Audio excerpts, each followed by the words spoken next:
पीछे पीछे घूमेंगे? पढ़े लिखे तो तुम हो नहीं, तो आखिर शहर जाकर करोगे ही क्या? अरे कैसी बातें करती हो तुम। शहर क्या बस पढ़े लिखों का है?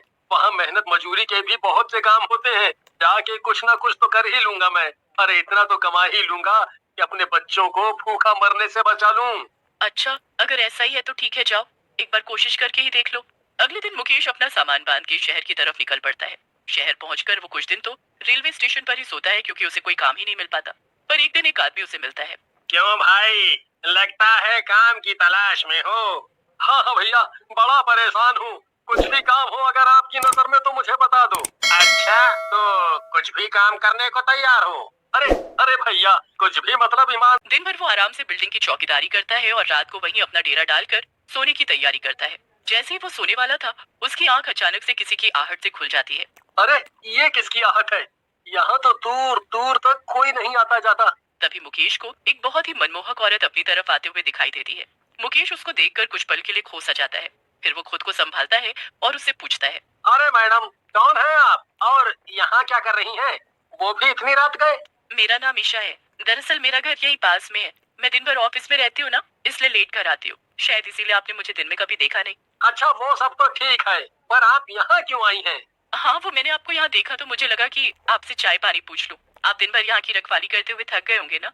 मुकेश को बहुत अच्छा लगा कि गांव से इतनी दूर किसी को उसकी फिक्र तो हुई। जब से वो शहर आया था, तब से बहुत अकेला अकेला सा महसूस करने लगा था। ऐसे किसी ने उसका हाल पूछा तो उसे बड़ा सुकून मिला। अरे आप चिंता मत करिए, मैं बिल्कुल ठीक हूँ मैडम। मुकेश के मना करने के बाद भी वो औरत जाकर मुकेश के लिए चाय ले आई और फिर वो दोनों साथ बैठकर चाय पीने लगे। ऐसे मुकेश की उस औरत से अच्छी खासी दोस्ती हो गई और अब वो रोज रात को मिलने लगे। धीरे धीरे उनकी दोस्ती और गहरी हो गई। देखो ईशा, मैं अब कुछ दिनों के लिए अपने गांव जा रहा हूँ। मुझे शहर में आए पूरा 1 महीना हो गया है और मैं घर नहीं गया हूँ। मेरे बीवी बच्चे परेशान हो रहे होंगे। अच्छा, और मेरा क्या? मैं परेशान होती हूँ तो हूँ। तुम्हें क्या मेरे परेशान होने से कोई फर्क नहीं पड़ता? अरे नहीं नहीं, ऐसा बिल्कुल भी नहीं है ईशा। मैं बहुत जल्द वापस आऊंगा, वादा। ईशा मुकेश को बहुत रोकती है, पर फिर भी वो अपने गांव चला ही जाता है। गांव जाकर भी मुकेश का मन ईशा की यादों में लगा हुआ था।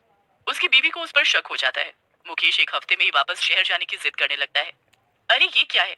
तुम तो कहे थे कि पूरे 15 दिन रुकोगे। अब ये एक हफ्ते में ही क्यों भागे जा रहे हो? हाँ, अरे अगर मैं ऐसे ही छुट्टी करूंगा तो नौकरी कौन करेगा?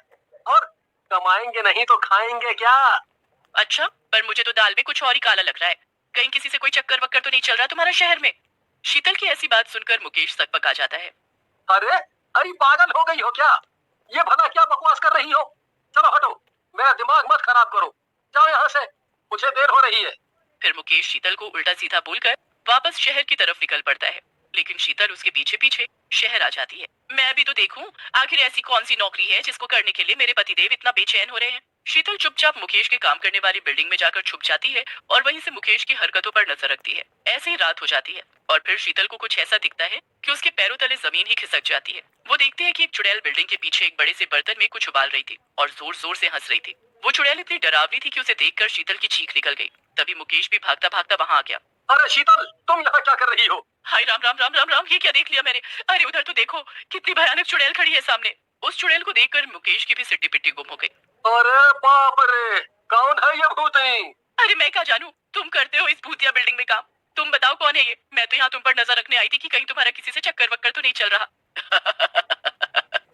अरे तब तो बिल्कुल सही जगह आई है, क्योंकि इसका चक्कर तो मुझसे ही चल रहा है।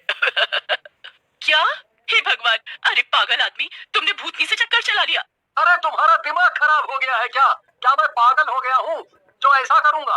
अरे नहीं मुकेश, मैं वही हूँ, तुम्हारी ईशा, जिससे तुम रोज रात देर तक बातें करते थे। क्या? तो तू भूतनी है? हाँ, और मैं इसी बिल्डिंग में रहती हूँ, इसलिए कोई इस बिल्डिंग में रहने नहीं आता और इसे गिराने वाले हैं। मेरी आत्मा को शांति नहीं मिली है और मैं सालों से यहाँ भटक रही हूँ।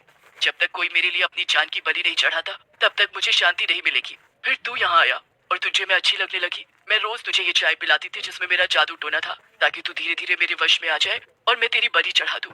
जैसे ही तू मेरे वश में आने वाला था, तूने गाँव जाने की जिद पकड़ ली।